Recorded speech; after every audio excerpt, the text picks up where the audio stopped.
Good day, race fans. I'm Unsilent, and we're on the air with the third episode of the Formula One Drive-Thru podcast, coming to you just hours after the completion of the third round of the Formula One World Championship, the Bahrain Grand Prix. An exciting race to the end. We didn't see much wheel-to-wheel at the end, but we sure did see some through the early stages. Sure looked like it was anyone's race to win from start to finish. And at the end, it was Sebastian Vettel winning his second race of the season ahead of Lewis Hamilton. Those boys have traded 1-2 for 3 races. I'm expecting to see the same when we go to Russia in 2 weeks. Valtteri Bottas scored his first career pole, didn't convert. We have a lot to talk to you about this race, along with some behind-the-scenes stories. Let's take a look at today's topics. It's the 2017 Bahrain Grand Prix. We'll start off with Fernando Alonso, the big news of the week. Fernando Alonso is going to America, and he's going to run the Indianapolis 500. It just so happens to be the same day as the Monaco Grand Prix, so he's skipping the crown jewel of the Formula One season for the crown jewel of the IndyCar season. That also will lead us into a discussion about where Alonso's planning to be in 2018. Speaking of 2018, we're going to take a look at the 2018 season calendar. They're planning to have 21 races. Which 21 races are going to be on the calendar? Because right now, they might have too many. We'll also look at a new driver head protection device that the FIA is getting feedback on. The FIA is looking to get a driver head protection device on the cars starting in 2018. And as promised last week, we'll take a look at the Mercedes engine scandal, why Mercedes engines burning oil is such a big deal, and why that just might be why they're a little lacking in race pace compared to, say, the Ferraris. But first, let's talk about what happened with last week's video. I promised in last week's video, and some of you saw it, a lot of you might not have, because last week's video was, well, if you're watching the video on YouTube, it's right there. If you're just listening, I'll tell you, we got a copyright claim from Formula One management. Don't use video clips, I guess is the message. No, like, we're going to take all your money. No, so we're just going to block this video straight off of YouTube. You know, this is a news and analysis and criticism program, podcast. So it is protected under fair use, but YouTube's copyright system is weighted in such a way that anyone who thinks that they have a copyright claim just wins automatically. So I can't even go ahead and say, hey, YouTube, I think this is an unfair claim. No, it goes to Formula One management, who, and if I am remembering this correctly, if they don't like my dispute of their copyright claim, they could strike me. Brilliant system. But you know what it is, so we're going to be using screen caps from now on, and you'll see those peppered through the video as well. Got a lot of screen caps to pepper, and it was an exciting race. So let's get on with it. The 2017 Bahrain Grand Prix from the Sakhir circuit in Bahrain. Or is it the Bahrain International Circuit in Sakhir? I think the latter might be right, but regardless, the Bahrain Grand Prix, as I mentioned, won by Sebastian Vettel. 6.6 seconds ahead of Lewis Hamilton, Bottas in third, having started from his first career pole. Then it was Raikkonen in fourth, Daniel Ricciardo in fifth, Phil Massa, old Phil, still trundling along. He was sixth. Sergio Perez once again converting a poor starting position into a good finish. Even though we have more durable tires, he seems to have got the racecraft still down pat. Romain Grosjean was 8th for Haas. Nico Hülkenberg, he started 7th and came home 9th. Good job for him. It's about time Renault converted some qualifying pace into points. And Esteban Ocon with his 3rd straight points finish in the Force India. Also of note, Pascal Wehrlein, he started his first race of the season, came home 11th in the year-old Ferrari engined Sauber. Fernando Alonso listed 14th. But out, retired with engine woes, of course. We will talk about Fernando a lot in this episode. And as you get down to the bottom, you'll note that Stoffel van Dorn is listed, well, not classified in the last position. He didn't actually make the start. The car broke before he got there. Just that sort of day for McLaren. So off the start, Lewis got a bad start from the dirty side of the grid. That allowed Vettel to get by. Max Verstappen got a good start up into 4th off the lights. You had Hamilton in 3rd. Verstappen and Ricciardo and Raikkonen both fell down in a position to 5th and to 6th, respectively. Raikkonen looked like he could have gotten something done past the Red Bulls, but he got hung up on the outside and got bumped back down to 7th behind Felipe Massa, who took advantage of Raikkonen getting hung up on the outside into turn 4. You had a 5-car train at the start: Bottas, Vettel, Hamilton, Verstappen, and Ricciardo. Massa and Raikkonen a little bit behind that until Raikkonen got by Massa, set sail towards the guys at the front. After a little bit, there was a little split between the Mercedes, so you had Bottas and Vettel close together, and then Hamilton, Verstappen, and then Ricciardo behind them in that secondary group. It's important to note that because I'm starting to think that these Mercedes just don't work as well in traffic. Towards the end of the race, as Hamilton was catching Vettel, the old adage is catching is one thing, passing is another, but I'm not convinced that the Mercedes, on the very fresher tires, they could have made a move, but at the same time, it's just like, I'm not convinced the Mercedes is good enough, 1, on its tires, or 2, in traffic and in dirty air to have been able to get by Vettel, but that's a matter for another time. So they all held station like that for a little bit until a early pit stop by Vettel, well, relatively early. Stroll made the first pit stop on lap 8. They saw what times he was doing, and then Ferrari pulled in Vettel, and they used the undercut to just vault past Bottas. Almost didn't work, we'll get to that in a second, and then Max Verstappen was the next one in on the lap after Vettel. Those 3 guys all had very different results on the day. Verstappen was the first one to have it bite him. He had a brake failure on lap 12, and that sent him into the wall at turn 4. Just got on the brakes, didn't slow down. You're thinking, well, what the hell are you doing losing it there with that much runoff? Well, if you can't stop at the end of a straight, you're going into the wall. So poor Max looked like he was shaping up. He probably, if that didn't happen to him, I wouldn't have been shocked if Max could have made the podium again today. 1 lap later, poor Lance Stroll still hasn't finished the Grand Prix. If you saw the results at the start of the video, Stroll was classified 17th. Well, the problem with that was he got punted out by Carlos Sainz. This brought out a safety car, and when I said that the undercut almost cost Vettel, he was able to pick up enough speed on the undercut that by the time the safety car came out, Bottas didn't have enough of an advantage from the slower speeds under safety car from his lead of 1 pit stop over Vettel. And so Vettel was able to just go right by under safety car and was never touched. Well, I shouldn't say he was never touched again. Bottas did get by him on the restart, but he got back by again quickly enough because Bottas was having trouble with his tires. Yeah, Stroll and Sainz came out of the pits, and Stroll was in the fast lane. Sainz, well, we got the screen caps on the screen for you, and Sainz came from forever back. He was slower on the straight, and then he started braking later. He just went right into the side of Stroll, and as of recording, we don't know if there's going to be a penalty to Sainz, but it seems kind of obvious because that was, a video gamingly ambitious move. I wouldn't try that one in a video game without expecting to lose some parts.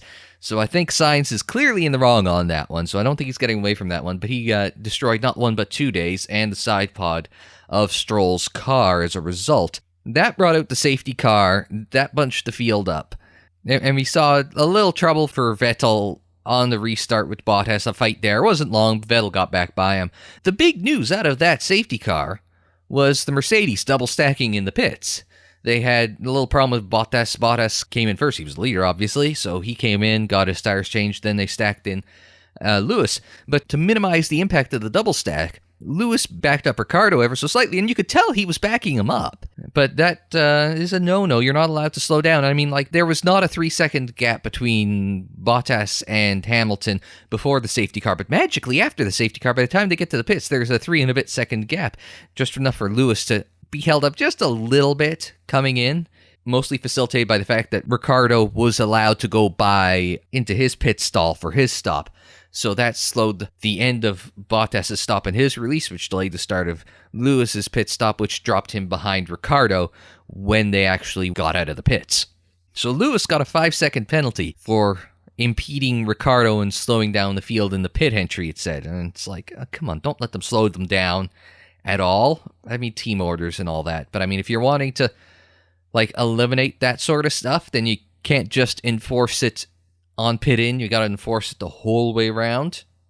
You've got a delta time. If it's, green flag racing, race all you want, but if you're backing someone up and creating an unsafe condition for that car under a full course caution, it seems like a double negative sort of situation, if you ask me, and I think Lewis was in the wrong. Deserved the 5-second penalty. And they say, the 5-second penalty cost him the race. Well, he did it to himself. You can't have sympathy for a guy who does something that costs himself the race. And Lewis cost himself the race for sure with this 5-second penalty. I still don't know for sure whether he would have been able to get by Vettel if he didn't have the 5-second penalty. So instead of a 6.6 margin of victory, it would have been a 1.6 margin of victory, maybe. It's moving parts. You could say, well, it would have been 1.6 if nothing else changed.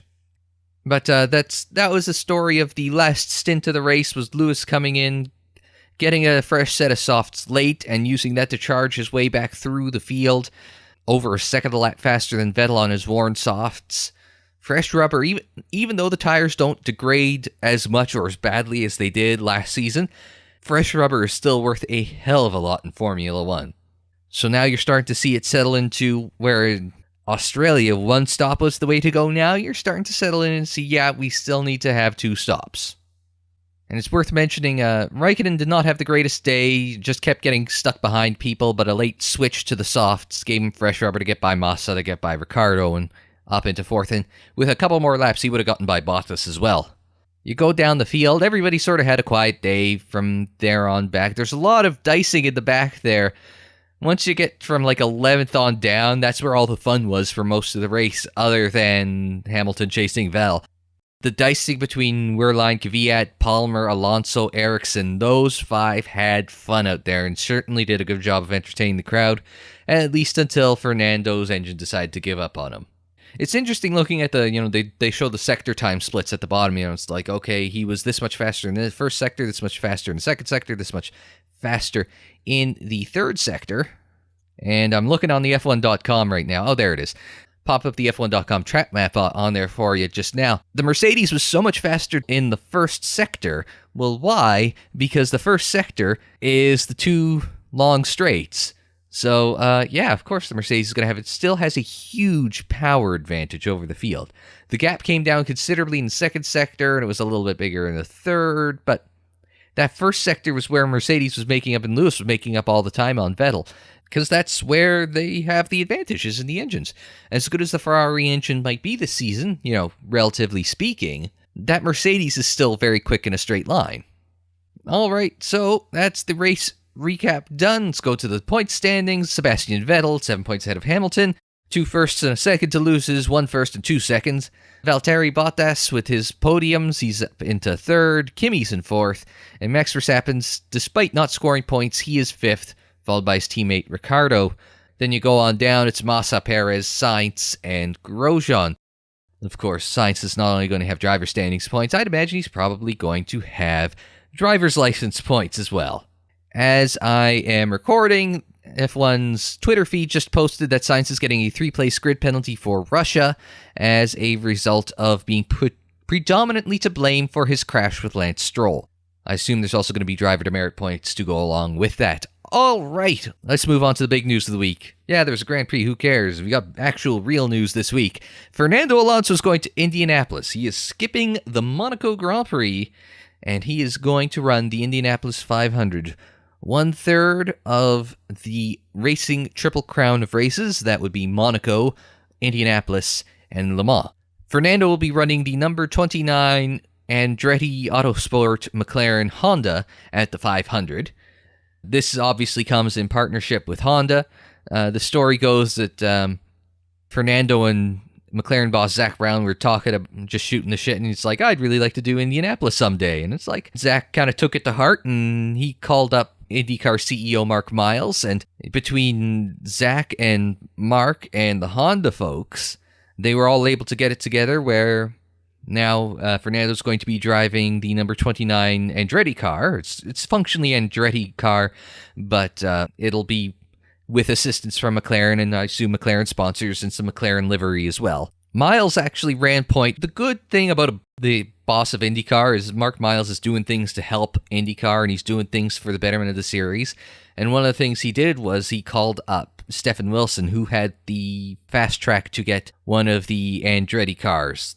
So he went to him and said, okay, can you defer your entry for a year, give up your seat and your Honda engine lease to Alonso, and if your sponsors are up for it and you're up for it, then IndyCar and Indy Motor Speedway is going to help you out next season, and we'll make it up to you, and we'll give you a little sponsorship boost. He gave up this pursuit of that 6th Andretti seat and that Honda engine over to Alonso. Alonso's going to be driving with Andretti Autosports won 2 of the last 3 500s. That includes last year's with rookie Alexander Rossi and 2 years before that with Ryan Hunter-Reay. They also won 2 more previous to that. Also a bonus, Honda has the stronger oval program, stronger than Chevy. So Alonso's probably putting himself in about as good a position as he possibly can for the 500. He's running 29, one that is a typical Andretti overflow number. His number 14 is an AJ Foyt racing number, so he's not getting that. He can't get 4 or 14. They're AJ Foyt numbers. Even 41 is a usual AJ Foyt overflow number. So if AJ Foyt's running a 4th car this year, usually the extra car would be 41 for AJ Foyt. So, and they can't run 24 either, because 24 is Dreyer and Reinbold racing, and Sage Karam will run that one in the 500. So if you're wondering why Alonso is listed as number 29 for the moment, it's because the better options aren't available. Andretti is putting a lot of effort into this entry. Michael himself is going to be calling strategy for Fernando during this race. The team's technical director is going to be the race engineer for the car. So it's not like Fernando's going in like with a half-ass effort. I'm guessing a lot of money is coming in from McLaren, its sponsors, Fernando's sponsors, Honda, maybe IndyCar itself, just to make sure this goes well. I mean, Fernando is going to be a massive mainstream and racing news boost to IndyCar, full stop. It's the best case scenario for IndyCar is having the best driver in Formula One and one of the most popular drivers in the world in the Indy 500, skipping the crown jewel of Formula One to run this race. He's got a lot to learn. He is going to have a private test day ahead of practice, and he's going to have 5 days of practice before time trials, and you can do some practice laps during your time trials outside of qualifying, along with 2 practice days between qualifying and the race. So he's going to get like 8 days of track time in order to figure out the track, the car, the line, traffic. That's going to be a big thing, because that was the thing that Kurt Busch struggled with the most when he did his attempt at the double with Andretti Autosport a couple of years ago. So it isn't like Fernando's completely in over his head, but at the same time, it's not like he's going to have an easy go of it either. By the way, Fernando's going to be replaced by Jenson Button for the Monaco Grand Prix. That young up-and-coming British driver, Jenson Button, only 1 Monaco Grand Prix victory to his name. I don't know if he can handle it. I was going to say, I don't know if he can handle it. I don't know if that Honda engine can handle it, because they went through how many of them at Bahrain? Honda F1 is every bit as bad as Honda IndyCar is good. So that's the good thing for Alonso, is he's getting into the best equipment on the grid he can possibly get in for the 500. On that note, Alonso will be back after Monaco, or so he says, despite the fact he's going to be, switching from the good power unit to the bad Honda power unit. There are a few rumors for 2018 floating around, though. I've talked about it before that Alonso has been rumored to have a pre-contract with Porsche LMP1 program, and that's to start next season after his McLaren contract expires. Now, a recent report out of Spain says that it might not actually be for a full campaign, but it might be another Triple Crown attempt, and it could be a contract to get him a seat at the 24 Hours of Le Mans in 2018. Now, Nico Hülkenberg won the 2015 24 Hours of Le Mans, also for Porsche. So there is a chance that Fernando could hop into probably the best Le Mans car on the grid. But if he does not go to WEC full-time, Fernando's options are kind of limited for 2018. It's not likely he's going back to Ferrari. He could go to Mercedes if Bottas doesn't stay, if Wehrlein doesn't go there, if Vettel doesn't go there. So where does that leave Alonso if he doesn't want to go back with a Honda engine? Well, rumors are now that he is already talking with Renault for a return in 2018. Now, the Renault looks pretty good in the single lap pace. Race pace is a little hurting. That could be the drivers, that could be the strategy, but we could see Alonso back in a Renault for a third stint, starting in 2018, if he wants to stay in Formula One. Speaking of 2018, the calendar is starting to take shape under Liberty Media. We already had a good idea of what was going to happen in 2018 because, most of that would have been sorted out by Bernie before Liberty Media took over. Last week they announced that Malaysia isn't coming back after this season. We already sort of knew that was going to happen. They've been losing money as a result of per-ticket sales, so it was only a matter of time before Malaysia left. So we've got 20 races on the calendar this season. On your screen now. Now let's add on the 2 races that are confirmed for next season. That would be France at Le Castellet, Paul Ricard Circuit, and Germany at the Hockenheim Ring. And that brings us up to 21 when you get rid of Malaysia. But over the last week, Liberty Media's Chase Carey has gone over to Turkey and has met with President Erdogan over there. And they are very close to finalizing a deal to bring back the Turkish Grand Prix. Now, everybody liked the Istanbul Park circuit. It was a great track. I did quite like it myself. But the problem is there's a lot of political turmoil in Turkey right now, so it might not be the best PR move to go back to Turkey. Now, that brings us up to 22 races on the calendar once you add in Turkey. And Liberty Media says, and I believe the Concord Agreement says, well, you're only capped at 21. So what else goes? Likely Singapore. Over the last year, we've been hearing that Singapore was starting to get decreased returns on its investment in Formula One. It invested in Formula One, brought a Grand Prix to the city-state to promote tourism and make Singapore a player on the world stage. Now that they've been successful with that and they've brought in tourism dollars, now it's sort of like, well, we don't really need to have you around anymore for the cost. Now, Liberty's probably going to want to make an effort to try and keep this on the calendar because it is a modern signature event for Formula One. But at that point, who goes next? There aren't a lot of races that don't have a deal signed for next season. Maybe China, I think, is one of the few ones that don't have a deal signed for next season. It's going to be difficult for Liberty Media to kind of have this sorted out, and they're going to have it sorted out soon so everybody can start working on logistics and they can get sponsorship for the races and start selling tickets and so on and so forth. So it looks like somebody might be losing a race. If it's not Singapore, I'm not sure who it will be that loses their race to fit Turkey onto the calendar in 2018. Briefly now onto driver safety. The FIA was showing off a new piece of kit to the drivers last weekend in China. It's been called the Shield.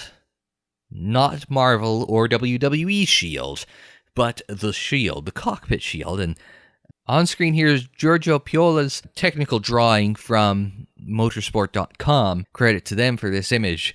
An interesting looking thing. I don't think it's particularly aesthetically pleasing compared to anything else, but then again, nobody's been able to agree on form and function of this new device. This shield is designed to stop small pieces of debris, but if something like a wheel was to come up at the driver, it's not going to stop it, and the FIA readily admits it.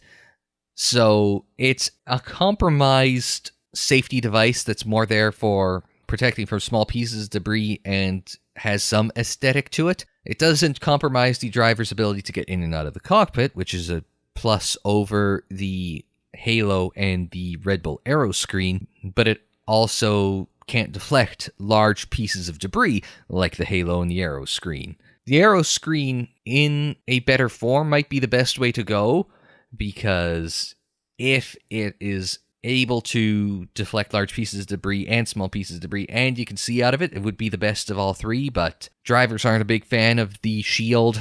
Teams aren't a fan of the Halo or the Aero screen. Nobody can agree on anything. We have nowhere close to unanimous approval from any of the stakeholders in Formula One as to what the best option is. So we're all kind of stuck in a holding pattern. And finally, very briefly, let's talk about Mercedes and their oil-burning saga. It's kind of come and go out of the media, depending on, which media you follow. After Australia, we found out that Dutch F1 commentator Olaf Mol had some sources telling him there was some truth to the accusation that Mercedes engines burn oil in qualifying and do it intentionally. Now, Mol, you might not know over here. I'm from Canada. You might not know him outside of the Netherlands, but he has a reputation for never being wrong. He's not the first to break a story, but he's the one that generally has the best sources, and he's never wrong. Now, the benefit of intentionally burning oil in qualifying is to give a performance advantage. When introducing oil into the combustion chamber at increased amounts, it should allow for better combustion. And the oil could have additives that could improve the combustion of the fuel-oil mixture and give a power boost as a result. Theoretically, you could also run a little bit lighter on fuel because you don't need to have as much fuel flowing in. You'd also have more fuel in the combustion chamber because the oil doesn't have to go through the fuel flow regulator or the fuel flow sensor that fuel coming from the fuel tank has to go through. So there's a bunch of benefits. Now, it doesn't make sense to do in the race, at least not for an extended period, because burning oil to boost engine power would also raise the engine temperature, which would not be very good for reliability. But if you're going to run it for a hot lap, pun intended, in Q3 or overtaking someone in the race, then suddenly there's a benefit to burning oil in your engine. Now, this could explain why the Mercedes are so much faster than the Ferraris, than the Renaults in qualifying, and then how you have these big swings in race pace where, all things being equal, that Ferrari is faster on race fuel, on race tires. So that is why Mercedes burning oil is an advantage, because it allows them to get up front. And we saw it's not the easiest thing in the world to pass with these cars, and certainly more difficult than it was with the last cars. It's not any harder to follow, but it is a little harder to pass, which is why qualifying up front is still an advantage. They may not have the measure of the tires the way the Ferrari does, and it certainly seems to be a possibility, but when it comes to the race, it certainly looks like Mercedes is down on power compared to where it is in qualifying. It's not just engine and ERS settings. It's a little bit extra in that engine that gives it that boost. And that will do it for the third episode of the Formula One drive-thru. Thank you very much for joining me. I'll be back in 2 weeks' time for the recap of the Russian Grand Prix from the Sochi Autodrome around the Olympic Park in Sochi, Russia. I'm sure there will be plenty of stories to come out of testing this week and much more between now and the end of the month. Maybe a little more engine news. We're closing in on the deadline to announce which teams are with which engine manufacturers. But again, that's not for 2 weeks. So until then, I'm Unsilent. Thanks very much for joining me. Like the video if you liked, subscribe if you're new, share on social media, follow on social media. The social media handle is Unsilent On Air, and that's on Twitter, Facebook, Instagram, and Tumblr. And until the next time, I'm Unsilent. Thanks very much for joining me. Like, share, subscribe, and we will see you next time.